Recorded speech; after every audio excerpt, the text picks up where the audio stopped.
Oi, gente, tudo bem? Creio que sim, glória a Deus, misturado com aleluia. Vamos dar continuidade à nossa série do livro de Atos dos Apóstolos. E hoje é o capítulo 4, amém? Glória a Deus.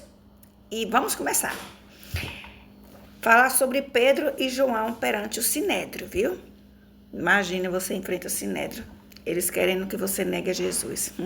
Vamos lá. Enquanto Pedro e João falavam ao povo, chegaram os sacerdotes, o capitão da guarda do templo e os saduceus. Eles estavam muito perturbados porque os apóstolos estavam ensinando o povo e proclamando em Jesus a ressurreição dos mortos. Agarraram Pedro e João e, como já estava anoitecendo, os colocaram na prisão até o dia seguinte. Mas muitos dos que tinham ouvido a mensagem creram, e chegando ao número dos homens que creram a perto de 5.000 homens. Meu Deus, glória a Deus. No dia seguinte, as autoridades, os líderes religiosos e os mestres da lei reuniram-se em Jerusalém. Estava ali Anás, o sumo sacerdote, bem como Caifás, João, Alexandre e todos os que eram da família do sumo sacerdote. Mandaram trazer Pedro e João diante deles e começaram a interrogá-los. Com que poder ou em nome de quem vocês fizeram isso? Lembra do coxo que João e Pedro, eles dois curaram em nome de Jesus lá na Porta Formosa? Volta lá que você vai entender. Versículo 8. Então Pedro, cheio do Espírito Santo, disse-lhes: autoridades e líderes do povo, visto que hoje somos chamados para prestar contas de um ato de bondade em favor de um aleijado, sendo interrogados acerca de como ele foi curado, saiba, ó glória, os senhores e todo o povo de Israel, que por meio do nome de Jesus Cristo, o Nazareno, a quem os senhores crucificaram, mas a quem Deus ressuscitou dos mortos, este homem está aí curado diante dos senhores. Este Jesus, aleluia, é a pedra que vocês construtores rejeitaram, e que se tornou a pedra angular. Oh, glória! Não há salvação em nenhum outro por debaixo do céu, não há nenhum outro nome dado aos homens pelo qual devemos ser salvos. Versículo 13. Vendo a coragem de Pedro e de João, percebendo que eram homens comuns, sem instrução, ficaram admirados e reconheceram que eles haviam estado com Jesus.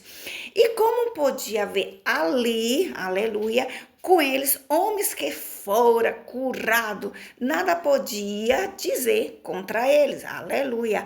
Assim, ordenaram que se retirasse do sinédrio e começaram a discutir, perguntando: que faremos com esses homens?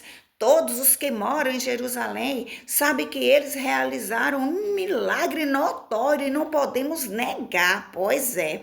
Todavia, para impedir que isso se espalhe ainda mais entre o povo, precisamos adverti-lo de que não fale com mais ninguém sobre este nome, Jesus. Então, chamando-se novamente, ordenaram-lhe que não falasse nem ensinasse em nome de Jesus. Mas Pedro e João responderam, aleluia: julgue os senhores mesmo se é justo aos olhos de Deus obedecer aos senhores e não a Deus, pois não podemos deixar de falar do que vimos e ouvimos. Depois de mais ameaças, eles os deixaram e não tinha como castigá-los, porque todo o povo estava louvando a Deus pelo que acontecera. Pois o homem que fora curado milagrosamente tinha mais de 40 anos de idade. Escuta, versículo 23.